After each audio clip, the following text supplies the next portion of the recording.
This podcast is proud to be part of the TalkSport Fan Network. TalkSport. Powered by fans. It's a goal! What a goal! It's absolutely world class from Marcus Tunde!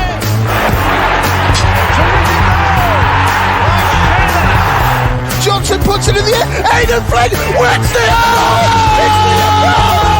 It's still with Lee Gregory. He's in the box. Tries to screw it. Is it going to be there? Yes! Oh my word! The Wednesday Week!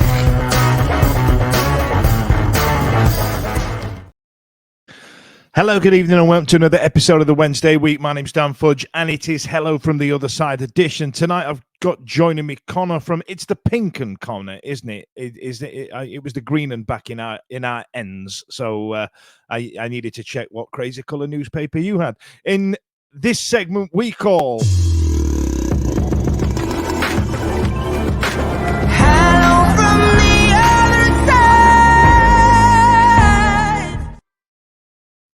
It's fun, that, isn't it? I tell you what, I've had so much fun with it this season. Connor, thanks a lot for joining us, mate. Oh God, well, I tell you what, let's start with it. So yesterday was a huge win for Sheffield Wednesday at the bottom of the league against QPR, who, for all intents and purposes, could actually afford to lose one, but they were quite poor. But I assume yourself, being from the yellow side of East Anglia, didn't really give two beans on what was going on elsewhere in the league yesterday with your local derby, right?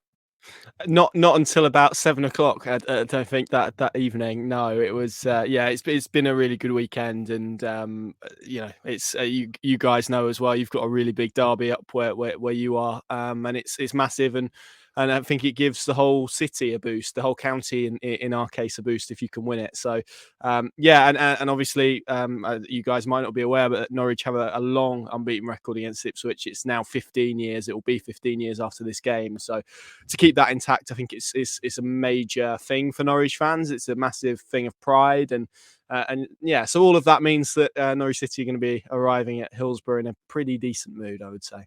I'm hoping you're like me and going to be hungover to sin. That's what London away days are not great for my liver, but I'm hoping that they might have partied well into the night and are still partying right now as we record this on Sunday night. I'd really enjoy that. But as you touched upon there, you guys have had the upper hand over your local rivals for a while, and it must be nice to put them back in their place a little bit, given that they're getting big for their boots this season, right? Yeah, I think actually it's funny in the sense that a lot of derbies recently, probably since the 2015 playoffs, which Norwich also edged, they haven't been that competitive, to be honest, because there's been massive disparity between the quality of the sides. I mean, the last set of derbies before this season was in 2018-19. Norwich won the league, Ipswich got relegated. Pretty good season for those of yellow and green persuasion. And the games were just second, particularly the one at Carrow Road was just wasn't really a contest, and Norwich won it 3-0. So as a league game, this felt like the biggest one for a while, but this season more generally, I think Norwich have probably gone into the two games with a little bit more trepidation than they have done in any others really over the course of this run. So yeah, there is obviously, and I think Norwich fans are enjoying the fact that this is Ipswich's best season. They're 20 points clear of Norwich. They've, and even from my position, you can look at it and say they've had a wonderful season. It's unbelievable what they've done, particularly against free parachute payment sides, and they came up with you guys last season. So there's a remarkable achievement, but the fact that their best team in however many years still isn't able to beat Norwich is. I was going to use a different word, but yeah, it's quite funny. Yeah, it's hilarious to you. Yeah, I thought that's what you might say. Now, let's. I don't want to dwell too much on the East Anglia rivalry itself, but Ipswich spent well in January in League One and really solidified a wonderful meteoric rise. It was us and Plymouth fighting it out. We dropped our backsides back in March time last year, and they went absolutely sailing up the league and got promoted at a canter, given the way that their season finished out. And then they've hit this season really hit their stride, and like you say, they've got up there in a bit of a. They've crashed a bit of a big party there, because this was always going to be a difficult championship season, as it's been widely documented. But and I want you to put your most yellow and green tinted spectacles on that you can when you answer this. Do you feel like McKenna's getting a little bit too many plaudits, or have they just spent a load of money?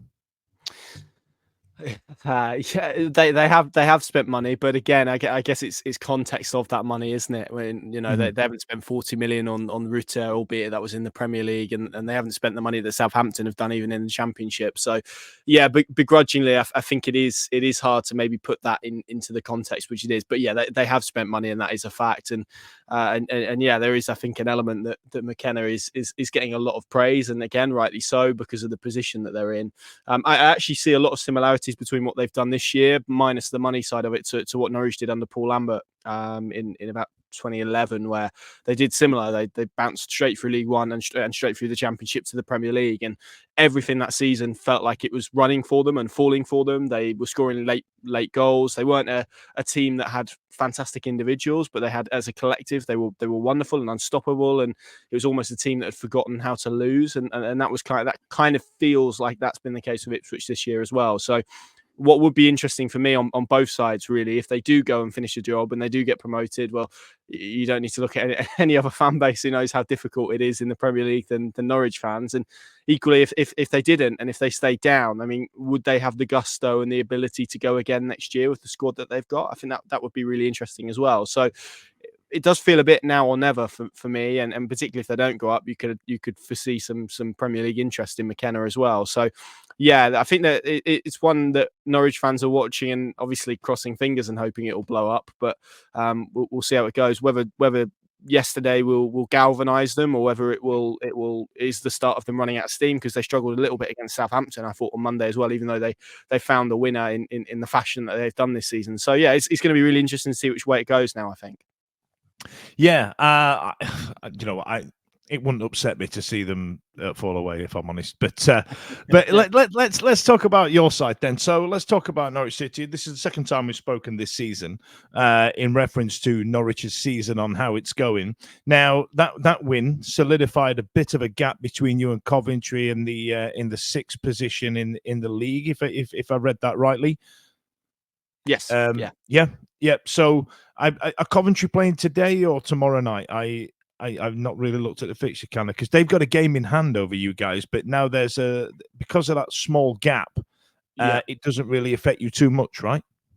Yeah, they beat Leeds yesterday, which I think was again a result that nobody really saw coming from a yellow and green perspective. The game in hand they've got is obviously because they've reached the FA Cup semi-finals, they were due to play Hull on quarter-final weekend. That's been pushed down the road, and that's a massive game, because Hull, even though they've sort of fallen away over the last few weeks, are still in the hunt. But yeah, if they win their game in hand, and obviously there's no change to at the moment, it's a 4-point cushion, so there really is quite a small margin for error still from Norwich's perspective, which is why every game with 5 to go feels really seismic. And they haven't been the best. Norwich haven't been the best away from home. They've won 5 on the road all season.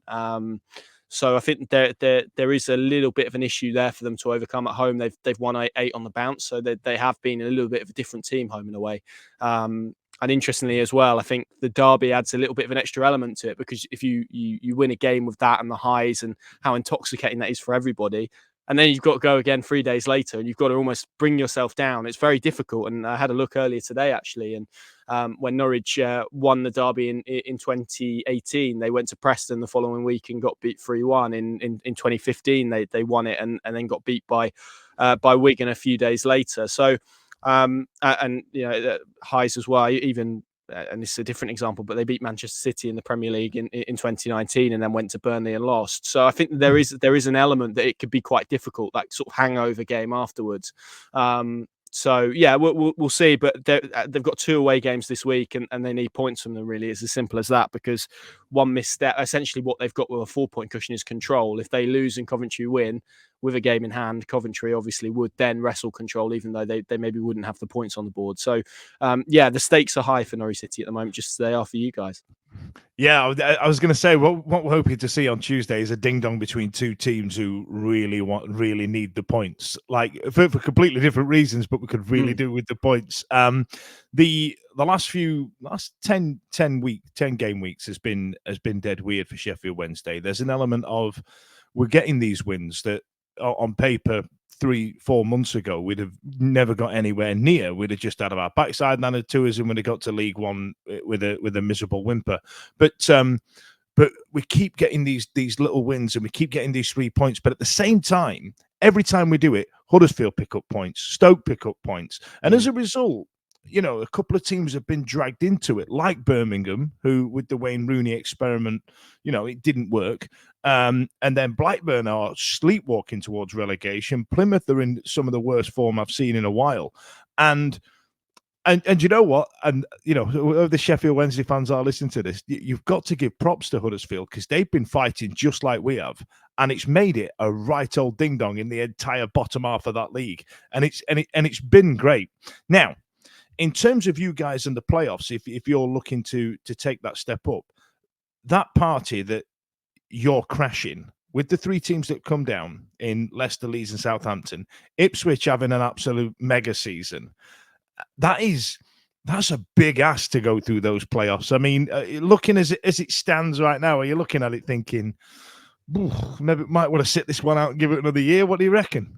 Well, I think the worst outcome is that we have a repeat of 2015, and you've got to go through an East Anglian derby again in the playoffs, and that as a mix is horrible. So that would not be desired. But actually, I think the stats around finishing 6th and actually going up at this level are pretty horrendous. I think the last team that did it was Ian Holloway's Blackpool in 2009, 2010. So yeah, it's still an example that I use as well about hitting the playoffs being the form team. I always use Blackpool, and I realised that was about 14 years ago. Yeah, everyone does it, doesn't it? It's like, a team will emerge from their pack, and then they've got momentum going into it. And yeah, how much for a lottery it is, I don't know, because again, you guys saw it last season. It was essentially a 3-horse race in League One. It got to the playoffs, and actually it was the best team that was in it that won it. So maybe it's a little bit less of a lottery than what we think. And actually having, Norwich who played Leeds, Leicester and Ipswich, played Leicester on Easter Monday and lost pretty convincingly. Of those 3 teams, of what I've seen, you'd probably want Ipswich out of those in terms of quality. There's obviously still an outside chance that Norwich can finish 5th. West Brom dropping points on Saturday has created that. But again, in the 2 games against Southampton, particularly the one at Carrow Road, Norwich conceded about all of possession really, but somehow managed to get a draw. So and actually the weekend was the first time they've beaten a team in the top 4. So I think psychologically that feels quite big in terms of that heading into the playoffs. But yeah, you're right. I do wonder if after what has been quite an epic race between, it's been a top 4. I think it's probably now fair to say it's a top 3. Southampton have stumbled a little bit. Whether this just means that Norwich are going to fall at the first hurdle against whoever finishes 3rd, I don't know. So, yeah, I think there is a little bit of that, but there's also, I think, a little bit of, we'll cross that bridge if and when we need to. We've got to get there first, Yeah, have you got to a point now where it's just one game at a time? Stop looking at the league. We'll just see whatever happens, and we'll find out by about 3:00 on that Sunday on the last game of the season. That's about it, yeah. And actually, you look at Norwich's running, and it looks okay. Like it's Sheffield Wednesday, and then Preston on Saturday, which is going to be tough because that's going to be a game that they're going to feel they need to win to keep what is now an outside hope of getting into the top 6 alive. I think if Norwich beat them, then they're gone essentially. And then it's a double header at Carrow Road against 2 teams who are on the beach in Bristol City and Swansea before they go to Birmingham on the final day, which again, similarly to this game on Tuesday, actually could be quite dangerous if they're trying to play to stay up. So I think you look at it on paper and feel like it's okay as a run in, but games against Sheffield Wednesday, against Birmingham, I think teams who need points, they can often be really, really dangerous. So I think I look at this week in particular, 2 away games. Norwich haven't been great on the road. It's absolutely massive, and may well decide their fate. But I think we say that every week. I think we've had our fate decided since October every single week, and I'm sick to death of saying it's 13 cup finals, it's 12 cup finals, it's a 6-pointer. It seems to be a 6-pointer and a cup final every week, and like for example yesterday, right at QPR, you could really see it was palpable the emotion and that was coming through from the fans, and QPR picked up 2 really good wins over the Easter break. And I was concerned, and I said on our show, like I would take a draw before the game, and to go there and win. And we played really well, and I'm not going to take away from the fact that QPR literally offered nothing up front. You could see why they were down there. There, we had a plan for Elias Chair, and once that had happened, then they kind of didn't have a lot going on. But yeah, hell of a big 3 points, and again, because Huddersfield won in the 94th minute, we've got to keep up. But tell me about Norwich. Like, was the expectation at the start of the season to be in and around the playoffs, or especially given, like you said, these three teams that everybody spoke about this season that have come down, the best you can kind of hope for is playoffs, right? Yeah, it's been a really strange season. It's felt like about 4 seasons in one, to be completely honest with you. But I think Norwich in the Championship, and obviously you look at it externally, and it's the odd, well, they're going to go straight back up. So I think there is always that expectation in the fan base that a Norwich side in the Championship should be competing, whatever your definition of competing is, and started really well. I think they maybe won 4 of their first 5 or something like that, and then had a really bad run in the autumn where they suffered 7 defeats in 9. David Wagner looked absolutely on the brink. I think a lot of the fans had turned, and they were 17th in the table. And I think there was one stage, and they had a few injuries, but there was one stage where people were going, "Hang on, if Norwich aren't careful, could be looking over the shoulder a little bit." I don't think it ever really got to those levels, but there was certainly a view that could have been the case. And then since they went to Cardiff and they won 3-2. And that was just before the international break in November. Since then, they've been tremendous, really, particularly since the turn of the year. As I said, they've won 8 in a row at home, which is the best run of form at Carrow Road at this level since 2003. They've only lost since 2024 in the league 3 games, which has been Leeds away, Middlesbrough away, which is mitigated slightly by the fact they got a pretty dubious red card, which got overturned about 2 days later, and away to Leicester as well. So they've picked up, I think, 50 points in 26 games. So that gives you an indication of how well they've done to sort of surge up the table and get themselves into the position that they're in. But yeah, there's still this issue, I think, of what they're like on their travels. And I appreciate it's maybe a little bit first world problems from your guys' perspective. But, oh God, look at him! I'm gutted for you, Connor. Yeah, mate. Yeah, exactly. But that's kind of what I think they need to obviously pick up a few more to make life a little bit easier for themselves. So yeah, it's been a weird season. It's been very up and down. And yeah, David Wagner's had to win a lot of individual battles throughout it. And yeah, he's at the moment coming out on top. Yeah, because David Wagner, I think I spoke to you when I spoke to you the early season. I wasn't very complimentary about Wagner, purely because he got Huddersfield promoted without scoring a goal, and it really annoyed me. And then I felt like every time he's had a job since, he's kind of got found out a little bit. He seems to have found his stride a little bit. Now, when he was at Huddersfield, there was a lot of anti-football and negative football, and Norwich. If you look back through our results with yourselves, there's always goals, right? There's always a potential for somebody to score 4. You know what I mean? Do you feel like you're a lot more difficult to beat, and the football's a little bit, dare I say, anti-football a little bit?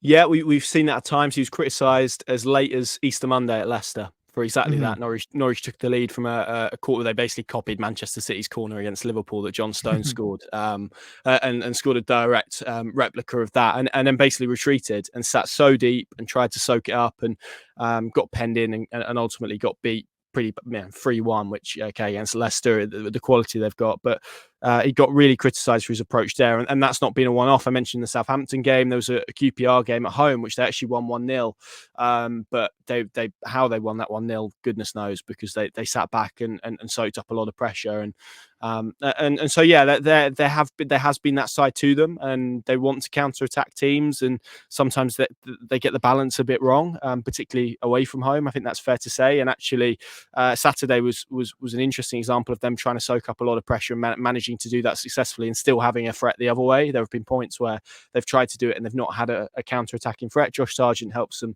tremendously with that, in terms of the type of player that he is. But yeah, he's found a groove, and I think it's hard to argue with what he's done, as I said, particularly since the start of this year.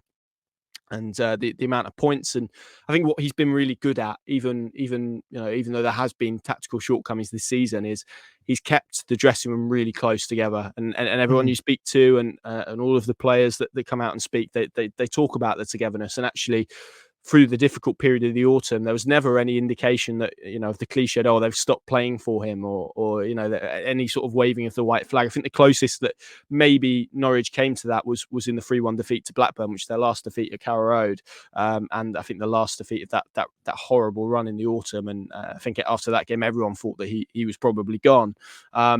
But I think the fact that he's managed to keep them together and pointing in that direction, the fact they've had that experience and he's created this kind of siege mentality within the dressing room, I think has probably helped create the run of form that they've been on. So, yeah, I think it is a little bit of, you kind of accept that tactically he isn't as advanced as maybe some of the coaches in this division. But what he's able to do, I think, is extract a lot of heart and a lot of guts and a lot of effort out of his players. And sometimes that's enough to bridge the gap. Sometimes there's too much quality when you go to Leeds and when you go to Leicester.